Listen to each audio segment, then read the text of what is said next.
¿Qué tal, amigos de Noticias 22? Bienvenidos. Este viernes tenemos el gusto de saludarlos todos nosotros. Rafael García Villegas. ¿Qué tal, amigos de Noticias 22? Muy buenas Tienes que noches. decir Karen Rivera. Karen Rivera. Y Guamansi Rodríguez. Y en el lenguaje de señas está nuestra buena amiga Laura Regis, que gusto honor de buenas noches, Laura. Y bueno, la invitación a que nos acompañen en la ciencia, Karen. En la ciencia vamos a hablar de minería espacial. ¿Cómo se puede traer un asteroide a la Tierra? De eso nos platica la doctora Julieta Fierro. Literatura, Juan. También tenemos de literatura. Se han dado a conocer los premios de Barco de Vapor, que ya llevan muchísimos años trabajando para desarrollar una literatura mucho más cercana y además de buen nivel para las diferentes edades, los diferentes tipos de lectores. Y además a Juan Arturo Brennan se retrasó, dicen que lo vieron en su coche escuchando música de Bruno Mars, porque esta noche nos va a platicar de los premios Grammy y a propósito de esto, los invitamos a participar con nosotros. Así es, pónganse en contacto con nosotros, ya saben, ahí está la pregunta. Industria, mercadotecnia o calidad, para ti, ¿qué premian en los Grammys? Hashtag Noticias 22. Estamos esperando sus respuestas y los invitamos a que se queden con nosotros. Comenzamos.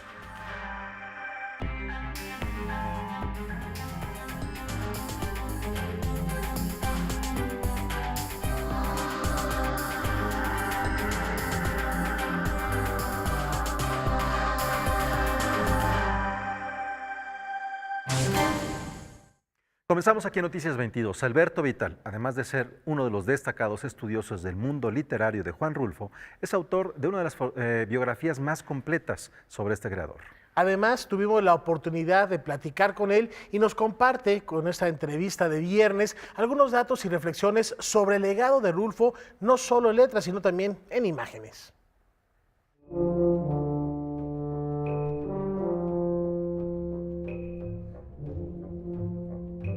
El investigador Heriberto Yepes tiene una serie de hipótesis interesantísimas, es un investigador joven muy valioso y una de ellas es que podríamos concebir que Pedro Páramo hubiera sido concebido en náhuatl. El propio Víctor Jiménez tiene un trabajo sobre la estrella de la tarde y que no es otra cosa que Venus, para el mundo antiguo era una estrella y es en concepciones prehispánicas, es la puerta de entrada al mundo de los muertos, es cuando se abre la puerta entre el mundo de los vivos y los muertos y por eso esta referencia a una estrella junto a la luna, que es Venus. Son referencias que nos hacen ver que en efecto Rulfo concibió su obra muy enmarcada en la tradición prehispánica. En la fotografía de Juan Rulfo podemos encontrar también referencias al mundo indígena, yo diría en dos vertientes. Una, la arquitectura, hay fotografías de pirámides, está esta incursión que hizo él en Castillo de Teayo, dejó un texto interesantísimo, a caballo entre el cuento de ficción y el relato testimonial, y también tomó fotografías específicamente. Es el único caso en el que sí podemos decir que hay un diálogo directo entre fotografía y escritura.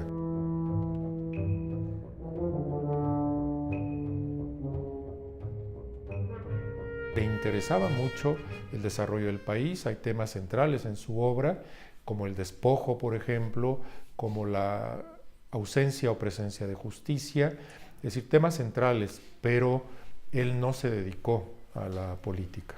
Por ejemplo, allí en el volumen rojo pusieron un texto que a mí me parece que fue un gran acierto, un texto de Juan Rulfo ambientado en el 68 mexicano, en la persecución de jóvenes que ocurrió después. Uno se puede preguntar si el texto tiene un final abierto, algo que no está en los otros textos de Rulfo, pero que estaba muy en la época, o que quedó incompleto. Entonces esa interrogación enorme es un placer en sí mismo que quede la hipótesis. A mí me parece un texto muy, muy bueno. Y además es muy interesante ahora que se cumplen 50 años del 68 en todo el mundo. ¿Quién fue? El propio Rulfo dijo, y es una frase que rescató su propia esposa, nadie ha recorrido el corazón de un hombre. Es cierto que hay muchas cosas que quedan, digamos, y además es un derecho también de la persona, quedan, digamos, sin saberse, simplemente, ¿no? Es lo que ahora llamaríamos derecho a la privacidad. En una entrevista, Daniel Sada dice que conversó con él muchas cosas, algunas las expuso y otras, digamos, por el respeto mismo a la amistad, a lo que se comparte en una amistad, en una conversación entre Daniel Sada y Juan Rulfo, el mismo Daniel decidió no compartirlas. Yo digo que sí se puede saber en lo esencial quién fue él, en el sentido de que fue un gran escritor y un gran fotógrafo, un gran editor, y se preparó para hacerlo. Siempre se pueden tejer leyendas alrededor de una persona, pero el trabajo académico, como todo trabajo científico, tiene que hacer afirmaciones que se sustentan.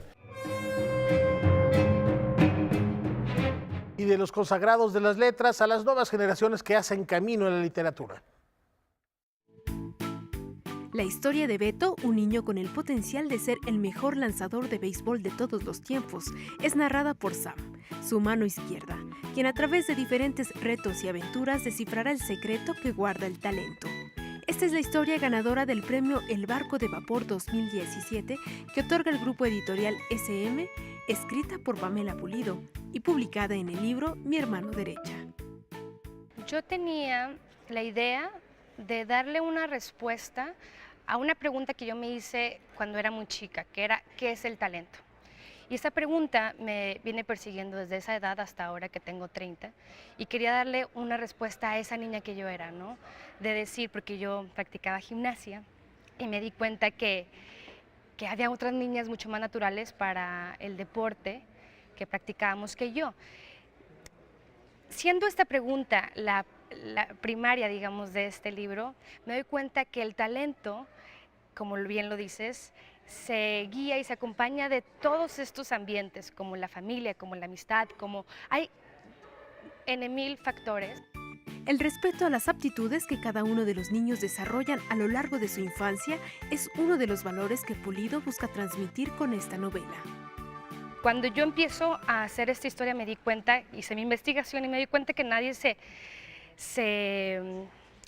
pone de acuerdo en lo que es. Unos le ponen un poquito más de peso a los ambientes, a los factores ambientales y otros en la genética. Yo lo que creo, al menos, es que el amor es un ingrediente fundamental en la búsqueda de para lo que eres bueno. ¿Por qué? Porque solo de esta manera, si amamos y somos felices en lo que hacemos, es cuando nos dedicamos y le dedicamos tiempo. En la edición número 22 del premio, la editorial también entregó el reconocimiento Gran Angular al escritor oaxaqueño Aragón Iriarte, autor del libro Kodiak Bear. Kodiak Bear es una novela de un adolescente, un joven adulto de 17 años que tiene problemas de trastornos de ansiedad y de depresión y trata de ubicar su ser, trata de identificarse a sí mismo. Entonces le ocurren cosas extraordinarias que ya es donde se adentra la trama a una aventura de ciencia ficción, pero no es ciencia ficción pura, la ciencia ficción no es como la materia prima de la novela, es más bien ciencia ficción social. Los problemas a los que se enfrentan los jóvenes que padecen trastornos de ansiedad y depresión son abordados en esta novela, al tiempo que muestra la dependencia de la sociedad actual a la tecnología. Noticias 22, Karen Rivera. Este 2 de febrero está asociado al Día de la Candelaria, los tamales, el atole, pero también es una fecha importante de veneración y festividad en Xochimilco. Hoy conoceremos una parte de los festejos en honor al Niñopa, una de las imágenes de culto católico más antiguas de América. A las 10 de la mañana, como cada año, es presentado a la iglesia el Niñopa, entre música de banda y chinelos. Va rumbo a la misa de Candelaria. Horas más tarde, llega a su nueva morada en medio de una impresionante procesión formada por miles de feligreses. El Niñopa es una imagen que se festeja en Xochimilco. Se trata de una escultura de madera realizada en el siglo XVI que mide 51 centímetros, elaborada de fina madera de colorín, hecha por indígenas artesanos en 1575, el cual se considera una de las imágenes de culto católico más antiguas de América. Sus los más de 400 años avalan y legitiman una identidad propia de la región Xochimilca, una divinidad local con una serie de elementos que han permanecido a lo largo de los siglos y sobre todo que fortalecen una arraigada identidad xochimilca fundada sobre todo en elementos de carácter prehispánico, indígenas, y que aún en el siglo XXI denotan a un pueblo originario vital y sobre todo generoso con los que lo visitan. De acuerdo con la tradición, cada día 2 de febrero, Día de la Candelaria, la parroquia de San Bernardino de Siena, de la delegación de Xochimilco, es el escenario para el cambio de mayordomía. Este es la persona que se registra ante el comité para ser el responsable de la custodia y cuidado de la venerada imagen. El mayordomo tiene infinidad de responsabilidades a lo largo del tiempo. Es como en la época prehispánica el calpisque, era una persona que estaba al servicio de Dios, al servicio de su templo, y en la actualidad es prácticamente lo mismo, pero la función fundamental del mayordomo es atender a la sagrada imagen del Niñopa. La devoción del Niñopa es una imagen, es una devoción fundada sobre todo en algo que es la autonomía religiosa, una autonomía que la comunidad de Xochimilco, de raíces fuertes, prehispánicas, y con una identidad a prueba de mucho, y en esto nos ha ayudado el entorno geográfico de canales, esta especie de límite natural que el lago da, ha fortalecido y la ha convertido, como lo comenté en su momento, en una devoción local que ha trascendido, pero sobre todo en un elemento de identidad que sigue cohesionando en la autonomía religiosa que tiene. Cultura e identidad. Los habitantes de la delegación de Xochimilco festejan el 2 de Candelaria no solo en las iglesias, sino en las calles. Es una gran celebración en el cambio de mayordomía. La tradición sigue viva. El adorar al Niñopa es parte de sus prácticas culturales por más de 400 años. Es además el orgullo de una comunidad anclada entre la tradición rural que se niega a morir. Para Noticias 22, Roberto Martínez y Sergio Verdugo. Ahí tienen ustedes parte de las tradiciones vivas que están en diferentes partes de esta ciudad, pero que sus antecedentes son muy, muy, muy antiguos. Los invitamos a participar antes de la pausa, hashtag Noticias22. ¿A qué premian los Grammy? ¿La industria o la calidad? Y aquí nos dice Daniela Morales. Mercadotecnia. Vamos a hacer una pausa. Sí, por favor, pónganse en contacto con nosotros. Esa es la pregunta. ¿Qué es lo que premian los Grammys? Hacemos una pausa y al regresar... Karen Rivera. Sí.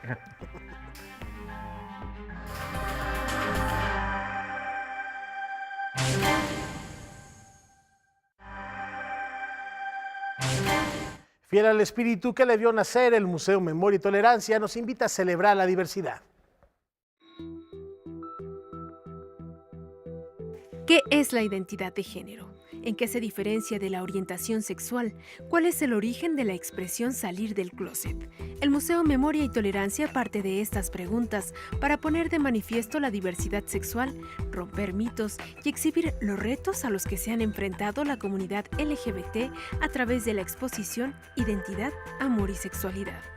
La primera marcha del orgullo gay, realizada en 1979 en la Ciudad de México, la primera revista homosexual, llamada Política Sexual, publicada en el mismo año, así como el establecimiento en 2003 de la primera ley nacional que prohibía la discriminación por orientación sexual, son algunos de los sucesos trascendentales que integran esta muestra, que a manera de recorrido histórico presentan las huellas de personajes que marcaron la lucha por el respeto a esta comunidad. En el mundo existen 72 países que consideran un crimen ser homosexual, entre ellos Irak, Sudán y Arabia Saudita. Y tan solo 9 países contemplan la no discriminación en sus constituciones, como Portugal, Suecia y Ecuador. Cifras que se ven ilustradas en la exposición con mapas e imágenes de algunos noticieros. Lesbiana, gay, bisexual, transexual, transgénero, travesti, intersexual, queer, asexual, heterosexual. Todos ellos integran la diversidad que habita el mundo y son los protagonistas de esta muestra que bajo el lema hashtag por un México sin closet se hacen presentes en el Museo Memoria y Tolerancia. Noticias 22, Karen Rivera. Y es momento de hacer un viaje al espacio. Así es. Imagínense algo así como cowboys en el espacio. Bueno, ¿qué serían las vacas y quiénes serían los vaqueros? Algo así. De eso nos habla Karen Rivera. Vamos contigo, Karen. ¿Qué tal, amigos de Noticias 22? Bueno, ya lo comentábamos al inicio de este programa. Vamos a platicar de la conquista del espacio, pero en relación con los minerales. Hay una preocupación en la comunidad científica al respecto del agotamiento de estos minerales que estamos utilizando para el desarrollo de tecnología nueva. De eso nos platica la doctora Julieta Fierro. Metales como el oro, platino, cobalto y zinc se han convertido en elementos indispensables para el desarrollo de la industria moderna. Un ejemplo de ello es la creación de autos eléctricos, en la que se requieren grandes cantidades de níquel y cobre. Frente a la explotación desmedida de estos materiales químicos, algunos científicos, como la astrónoma Julieta Fierro, plantean la posibilidad de extraer minerales de los asteroides que orbitan en las proximidades de la Tierra. ¿Cómo se forman los meteoritos? Se forman como el mundo. Al principio se aglomeran partículas de la nube que dio origen al sistema solar. Igual que en la Tierra, las partes más densas se van al centro y lo más ligero queda en la superficie. Por eso nuestra Tierra tiene un núcleo de metal. Los asteroides, que están en un cinturón, chocan entre sí, se despedazan y salen volando al espacio fragmentos. Cuando son fragmentos de los núcleos de un antiguo asteroide, son metálicos y son ricos en estas sustancias que necesitamos en la Tierra para nuestros nuevos diseños y nuestras nuevas innovaciones y tener un mundo más limpio. Y por eso se ha pensado en traer un asteroide metálico a la Tierra y así tener suficientes metales para lo que necesitemos. Traer un asteroide a la Tierra suena descabellado. Sin embargo, la investigadora del Instituto de Astronomía de la UNAM nos explica lo que se necesita para que sea posible. Primero estudiar todos los asteroides que estén cercanos a la Tierra. Después estudiar cuánta energía se necesita para moverlos y diseñar cohetes capaces de hacerlo. Después hacer los cálculos de cómo sería la migración de ese objeto. Lo ideal es que fueran más pequeñitos que estos que dices de diámetros de 500 metros. Bueno, lo ideal es que si se acerca un asteroide a la Tierra, se le desvía de su órbita, se hacen muy buenos los cálculos, se desvía el asteroide y se cuidan muy bien los cálculos para que el asteroide llegue, por ejemplo, a un desierto donde no haya habitantes y de esta manera podamos proteger a la humanidad del impacto. Otra posibilidad es ir allá y tratar de obtener minerales directamente, pero eso es carísimo. Se estima que alrededor de nuestro planeta transitan más de 1 millón de asteroides con tamaños inferiores a los 50 metros, rocas espaciales que aún permanecen en el anonimato y de las que se pretenden obtener estos minerales. En 2013, la NASA anunció su intención de desarrollar tecnología para potenciar la minería espacial y lanzó un proyecto que consiste en capturar un asteroide, traerlo hasta la órbita lunar y enviar astronautas para trabajar sobre él. En teoría se puede, pero como saben ustedes, una cosa es lo que pensamos los científicos y vemos la factibilidad de hacer las cosas, pero ya a la hora de poner las ideas en práctica, pues hay un abismo. Pero hay que empezar para aprender.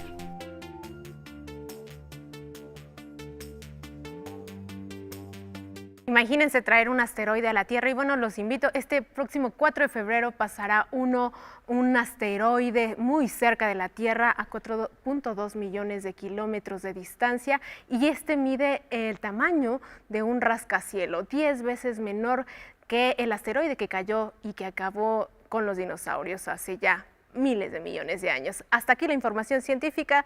Muy buenas noches. Gracias, Karen. Ese es un asteroide con esteroides, por las proporciones. Y es momento, Huevan, como lo hemos venido haciendo a lo largo de la semana, de repasar nuestra historia. Así es, vamos con nuestra cápsula dedicada a la Constitución, que el próximo lunes va a cumplir 101 años desde que fue escrita y firmada. Y con eso nos vamos a la pausa, pero tenemos más en Noticias 22.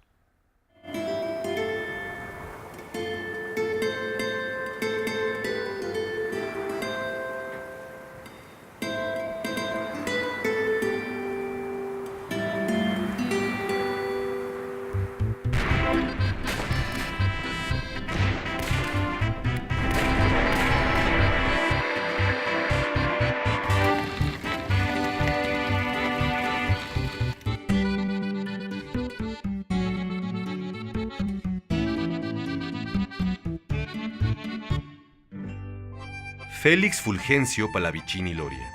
Nace el 31 de marzo de 1881 en Teapa, Tabasco. Se titula como topógrafo del Instituto Juárez del Estado de Tabasco el 6 de noviembre de 1901. Comienza a dedicarse al periodismo en 1903 en Tabasco y funda el diario El Precursor. En 1909 acompaña a Francisco I. Madero en su primera gira por la República como coordinador de prensa y se hace cargo del periódico El Antirreeleccionista. Forma parte de la 26ª legislatura y es apresado cuando Victoriano Huerta disuelve el Congreso. En 1915, Venustiano Carranza lo nombra secretario de Instrucción Pública e impulsa la educación rural, las bibliotecas y la unificación de la lengua nacional.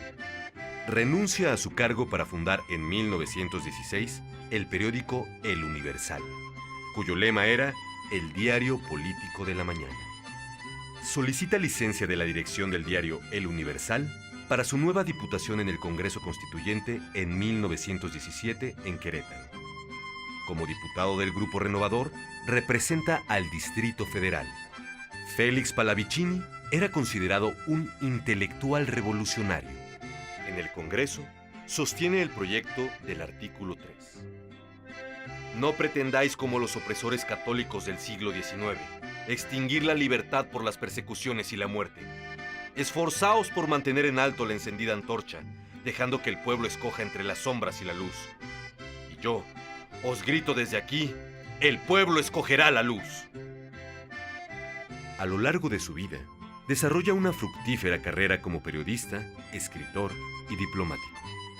Muere a los 60 años, el 10 de febrero de 1952, en la Ciudad de México.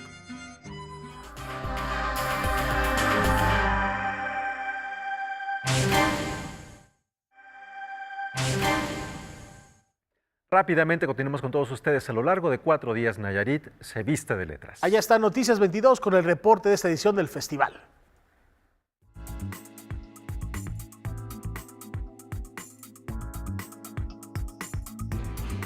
Leonidas es una mujer completamente supeditada. Desde su origen, el Festival Letras en Tepic ha tenido como objetivo vincular lectores y autores. Es así como José Adiac se ha reunido con alumnos de la secundaria número 55 Prisciliano Sánchez en la capital nayarita. Leí el libro Sótano del Ángel, la verdad, al inicio me gustó mucho, pero al final terminé muy confundida, pero me gustó bastante. Y mi pregunta fue si acaso el puerto Salvador de Allende fue su inspiración para la laguna asesina de Sótano del Ángel. Bueno, para mí siempre es primordial la idea de transmitir el conocimiento, si algo de lo que sé es de valor y puede identificarse con uno de los chicos, pues eso para mí es invaluable, ¿no? Entonces yo siempre disfruto de estos encuentros en los cuales los muchachos han leído generosamente algo de lo que yo pude haber escrito y siempre es algo más enriquecido por ellos que de lo que ellos salen de mí, creo. Un escritor siempre es primeramente lector. ¿Cómo fue tu nacimiento a las letras? Y te lo pregunto también, más que como anécdota, también como fórmula para, de alguna manera, aprender a acercar a las nuevas generaciones a la literatura. Bueno, mi acercamiento con la lectura fue a muy temprana edad y fueron libros de carácter de aventuras, que pienso que son los libros que siempre tiene que leer una persona muy joven, un niño, ¿no? Porque son los que más potencian el vehículo de la imaginación y es precisamente a través de la imaginación que nosotros vamos a poder abarcar todos estos mundos fantásticos que la literatura nos brinda y en esa edad temprana estos libros de carácter aventuresco son lo principal para un niño. La literatura es la república de la imaginación y muchas veces un escritor que la ha creado descubre nuevos recovecos, nuevos estados de conciencia. ¿Qué te ha revelado esta conversación con estos jóvenes? Bueno, siempre me revela muchísimas cosas, ¿no? Muchos de ellos descubren elementos en el libro, en este caso que han leído mío, que ni siquiera yo había podido vincular, ¿no? Una de las chicas me hizo una pregunta sobre uno de los personajes que yo no sabía hasta el momento de su pregunta que en realidad tenía cierta relación con mi madre, por ejemplo. Entonces revelan cosas de mí que ni siquiera yo mismo conocía ni del libro ni de mi personalidad. Entonces siempre uno sale muy enriquecido de este tipo de eventos, ¿no? Y yo agradezco muchísimo acá a la escuela, a Nayarit, a Tepic particularmente y a este festival que espero siga creciendo. José, pues muchísimas gracias. Ahí tiene usted parte de la participación de José Adiac, escritor nicaragüense.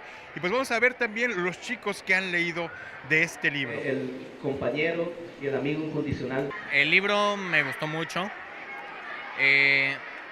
Sentí cómo me transportaba a los almendros. Me ubiqué con algunos personajes por cómo los sentimientos que sentían. Esto es algo bueno para todos, ya que así nos fomentan más la lectura, aunque seguimos existiendo jóvenes. Como usted dice, es un comentario erróneo que dice que somos jóvenes de todos metidos en el internet, pero nos gusta transportarnos todavía a diferentes mundos a través de la lectura.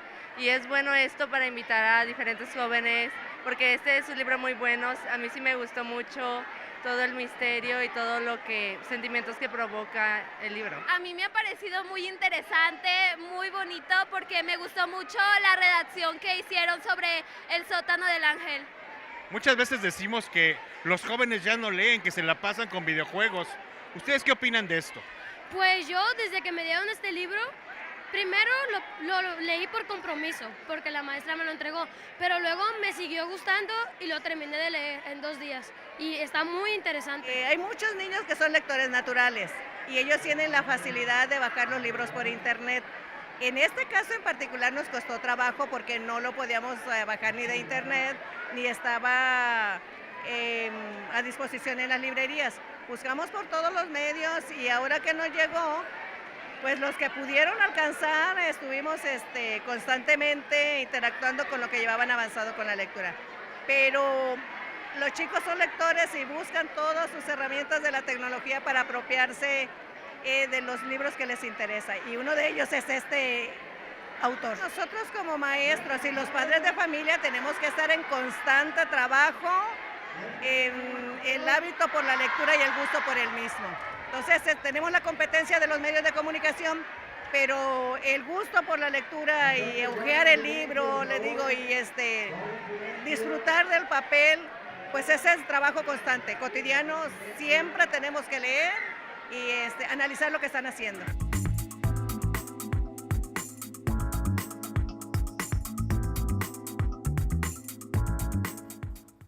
Bueno, y ahora vamos a platicar de animación. Si ustedes han visto los cortos animados de Mickey Mouse que se están haciendo actualmente o Gravity Falls, antes de esto hay un proceso de storyboard y es orgullosamente un artista mexicano quien está involucrado con ellos. Así es, y que ha sido o que ha merecido el reconocimiento en uno de los lugares en donde se reconoce todos los trabajos de animación. Estos son los Annie Awards. Y tenemos justo en la línea telefónica a nuestro buen amigo mexicano de Guanajuato. ¿No es Rafael de Guanajuato? De Guanajuato, que estudió en el Instituto de California. Alonso Ramírez, qué gusto saludarte, bienvenido y enhorabuena porque de nueva cuenta estás en esta carrera por los Annies. Hola, muchísimas gracias, estoy muy contento de hablar con ustedes. Les mando saludos de aquí desde Burbank, California. ¿Cómo están?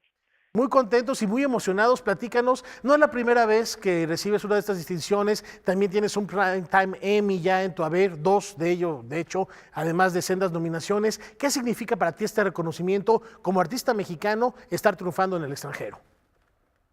No, pues es un gran gusto, es una experiencia increíble. La verdad es, he tenido la buena fortuna de estar en proyectos maravillosos, trabajando en Gravity Falls y Mickey Mouse. Y la verdad es que es un trabajo tremendo de equipo, nos toma muchísimo tiempo, nos toma casi un año realizar un corto. Entonces, pues ahora sí que es la culminación de muchísimo trabajo y esfuerzo esta noche, ¿no? Y pues vamos a celebrar. ¿Y qué te parece en este año en especial en donde en los premios Annie, pues es la película Coco de Pixar la que más nominaciones tiene? Sí, no, es un gran gusto ver representación latina y ver que el público en verdad respondió, o sea que respondieron con su boleto en taquilla y aparte estamos en todos los aspectos de la creación, ¿no? Estamos involucrados desde el principio hasta producción, entonces es un gran gusto ver el nombre de México en estos eventos.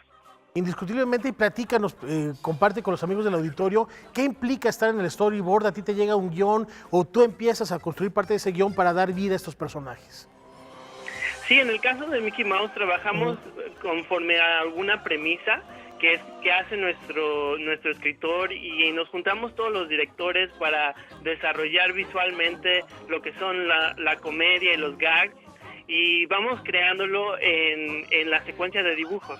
Entonces, a la vez, como un artista de storyboard, somos un poco como directores, somos escritores, somos cinematógrafos, ahora sí que nos ponemos muchos papeles, y pues es lo más emocionante de ese trabajo. Una de las cosas que son emocionantes cuando mencionas el trabajo que haces y por el cual estás nominado es imaginarse el mejor ángulo. Es decir, cuando uno está con una cámara, decía Alfred Hitchcock que tenemos 1000 ángulos y de esos 1000 ángulos solo uno es bueno. Pero cuando no existe una cámara, todo está en la mente, pues es el ángulo ideal el que estás representando, ¿no? Sí, exacto, es exactamente eso el reto. El reto es que, por ejemplo, cuando tú lees algo y dices, alguien recoge una llave, cada quien se lo imagina diferente, ¿no? Entonces, como artista de storyboard artist, tienes que representarlo, qué es lo que va a expresarlo más claro para que sirva en la historia. Y pues ahora sí que hay miles de opciones. Entonces, parte del trabajo es decidir qué es lo que te va a llevar a que la lectura de esa imagen sea lo más clara y pues que mueva a la gente.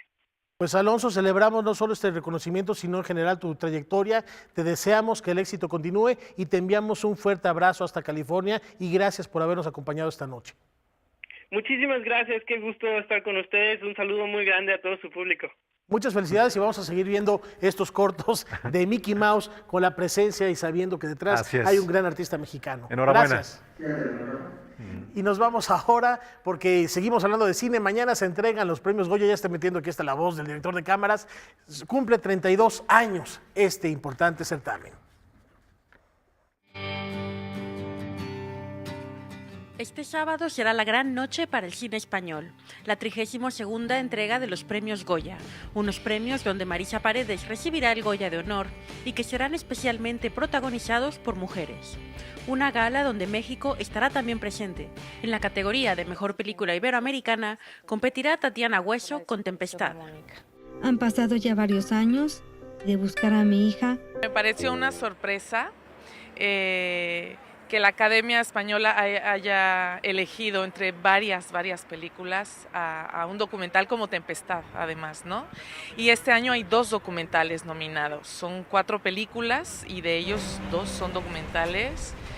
Lo que pienso que es como algo increíble para el documental en el mundo y sobre todo en México, que pienso que es uno de los países donde el género documental es uno de los más potentes que hay ahora mismo, ¿no? El gobernador me dice que no falta También mucho. competirá como Mejor Película Iberoamericana Sama, dirigida por la argentina Lucrecia Martel, protagonizada por Daniel Jiménez Cacho y coproducida entre Argentina, España, Francia, Brasil, Estados Unidos, Holanda y México. Me sentí identificada con el personaje y con Sama y me pareció interesante la idea de estar atrapado en un esfuerzo por ser alguien. Y eso en lo que uno se mete, un poco por presión social, pero también un poco voluntariamente, se transforma en una trampa que puede ser catastrófica para una persona. Mi gobierno es un gobierno asesino.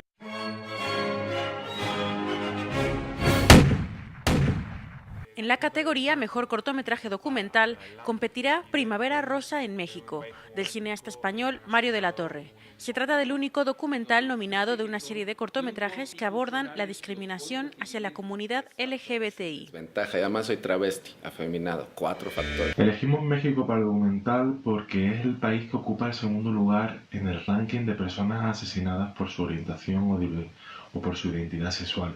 Era un indicador muy grave que hacía que nos fijáramos en este país para retratar su dura realidad. Uno de los datos más escalofriantes es que el 68% de las mujeres trans asesinadas, sus cadáveres no son reconocidos por sus familiares, simplemente porque se sienten avergonzados de haber tenido a una hija así. la 32ª ceremonia de los premios Goya, donde competirán Isabel Coixet, Penélope Cruz, Javier Bardem y Maribel Verdú, entre otros grandes del séptimo arte, rendirá también un homenaje a Reyes Abades, una figura icónica de los efectos especiales que, nominado a 2 películas, falleció esta mañana. Para Canal 22, desde Madrid, España, Francina Islas, corresponsal.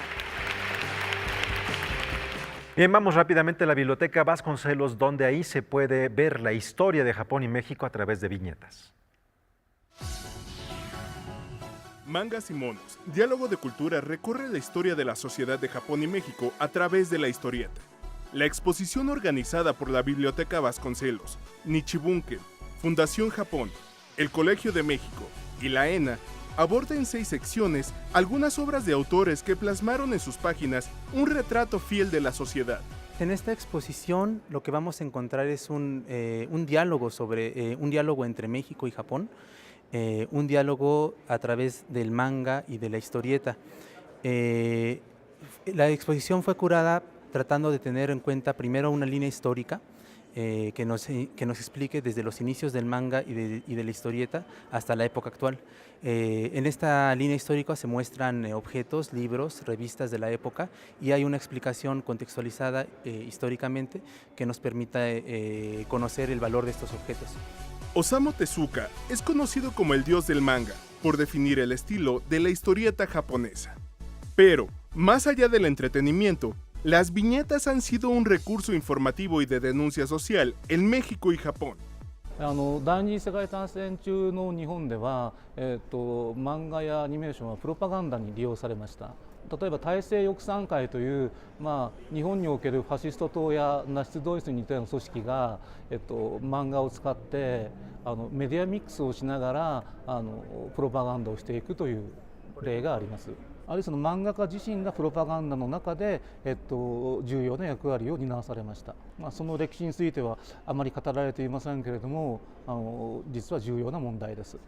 漫画の研究が現代の問題ばかり扱っていて、こういう重要な問題が扱いにくいというのはとても良くないことですね。そうですね。あらゆる大衆文化は無意識のうちに作者が意識しなくてもその社会は反映されます。現代の日本の漫画は社会的な問題を積極的に扱っていこうという態度には乏しい。やはりその現実から逃避していく対象として漫画が使われている側面がありますから、だから、現実の厳しい問題とはなかなかテーマになりにくい。Además de la muestra que permanecerá abierta hasta el 4 de marzo en la Biblioteca Vasconcelos, del 1 al 4 de febrero se llevará a cabo el Simposio Internacional Historieta, Manga y Cultura Popular México y Japón, en el que se incluyen diversas actividades abiertas al público. Entre ellos tenemos 2 talleres, uno de los cuales ya se está realizando ahorita, el otro se realizará el próximo domingo a las 12 horas, a partir de las 12 horas en esta Biblioteca Vasconcelos, que son talleres de dibujo. Estos talleres son con el profesor Eiji Otsuka. Para Noticias 22, Fernando Salinas. Es momento de darle la vuelta al mundo. No se necesitan maletas, simplemente mantenerse en sintonía de Noticias 22.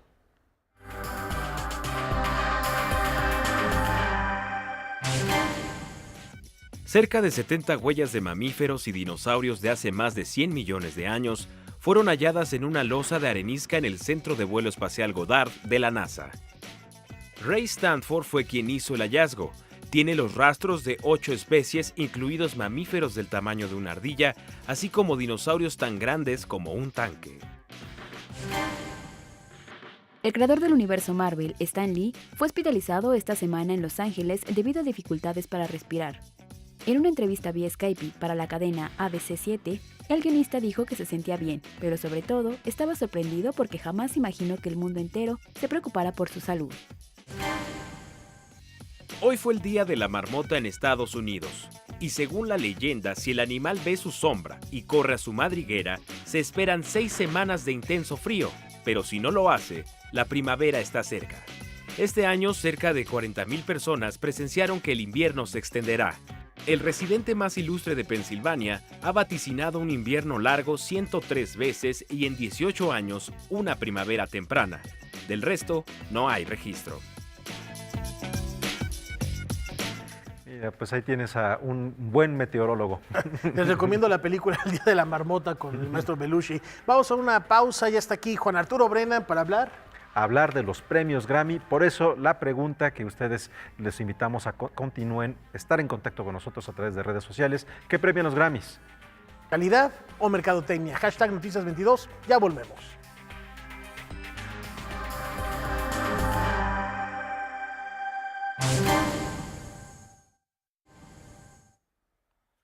Bueno, es viernes de música y ya se encuentra con nosotros nuestro querido amigo y maestro Juan Arturo Brennan con un tema muy interesante que nos apasiona, nos engancha, nos preocupa sobremanera.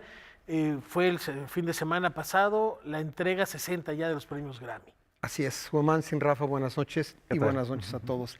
Más que nada nos preocupa, a mí me preocupa. Fíjense colegas, que es la primera vez que realmente le pongo atención a los Grammys. ¿Por qué? Básicamente, sé que es un premio más bien de tipo industrial, técnico, de promoción, de ventas. Es muy comercial, ¿sí? La calidad es otra cosa. Pero este año dije, pues son los 60 años y además es una cosa, música. Yo tengo que estar enterado de todo. Le eché un ojo a los Grammys y sí me quería yo cortar las venas con un pan de caja remojado en leche. Más allá de lo político. Más allá de lo político, sobre todo por una razón fundamental. El gran ganador, siempre en las noches de los Grammys y de los Oscars y todos estos premios se habla de el gran ganador. Pues fui a buscar qué diablos hizo el señor Bruno Mars para ser el gran ganador. Y estoy profundamente consternado por una sencilla razón, más allá de otras consideraciones que podemos compartir, la ínfima calidad de la inframúsica del álbum que ganó y la canción que ganó me tienen muy consternado, porque si ese es el estándar que gobierna el mercado, la percepción, la divulgación de la música popular de hoy, entre paréntesis, la música popular fundamentalmente que se consume y se produce en los Estados Unidos. Digo, la pátina internacional de los Grammys es menor, ¿no? Eso es básicamente lo que quisiera que habláramos. La calidad me parece ínfima, más allá de otras consideraciones. Hablas de industria, podríamos hablar de educación emocional, cultural, musical, pero también estamos hablando de productos desechables en una época desechable. Y Hueva comentaba a mí me llama la atención, esto que están comentando, porque por ejemplo, hablas el caso de Bruno Mars. Yo la verdad cuando lo vi fue en el Super Bowl y ahí sabía que existía, no es porque realmente no es el tipo de cosas que me importa estar siguiendo. Sí te firmó tu disco. Pero me hace pensar esto en que a mí me tocó otra época en que Michael Jackson ganaba era el gran ganador de la noche, U2 era el gran ganador de la noche, Santana fue el gran ganador de la noche con Sobrenatural, Whitney Houston fue también la gran ganadora de la noche. No sé, es...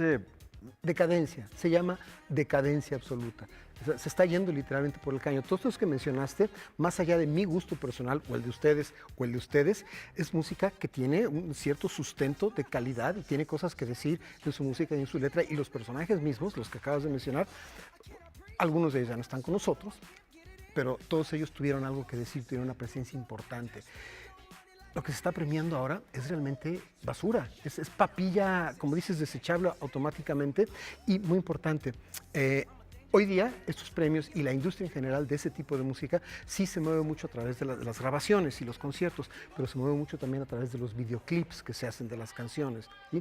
Me tomé la molestia de ver un par de videoclips del disco, del álbum completo de Bruno Mars que ganó, en particular el de la canción que ganó, ¿sí? Y el de la canción que da título al disco, el famoso 24K Magic.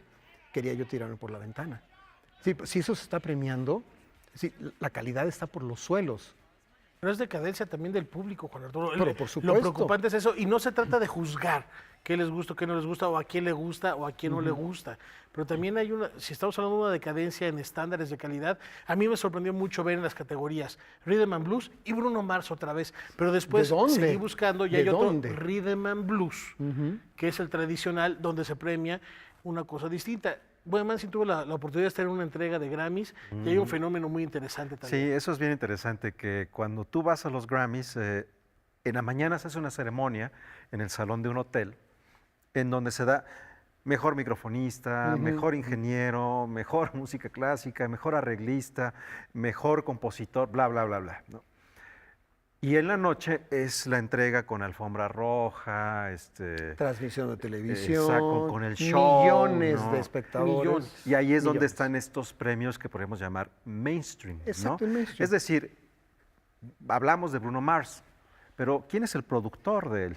¿Quién Exacto. es el compositor de él? Ese es ¿Quién el es el asunto. arreglista? Hay muchas estrellas que se construyen por los arreglistas. Claro. Yo quiero mucho a los Beatles, pero sin George Martin no sé qué hubiera pasado. Ahora, estamos hablando de productores, ¿no? palabras mayores. Una cosa que me extrañó mucho y me pareció también parte de esta decadencia es que el trozo de la ceremonia que sí vi, que fue sobre todo el final, cuando los premios de las primeras categorías, es que la lista de los autores de una canción eran 4, 5 y hasta 6 para una canción que además es una mugre, que es estiércol sonoro rápidamente paleable, que se puede palear para otro lado, y son 5 o 6 fulanos, y digo, bueno, tuvieron que juntarse 5 o 6 individuos que se dicen compositores para pergeñar este bodrio, es inverosímil, ¿no? Y respecto a lo que es importante en estos premios que son totalmente industriales y comerciales, entre los datos estadísticos breves que voy a mencionar, las categorías en los Grammys, estos que acaban de pasar el fin de semana, fue el lunes creo, ¿no? La ceremonia, ¿o el domingo?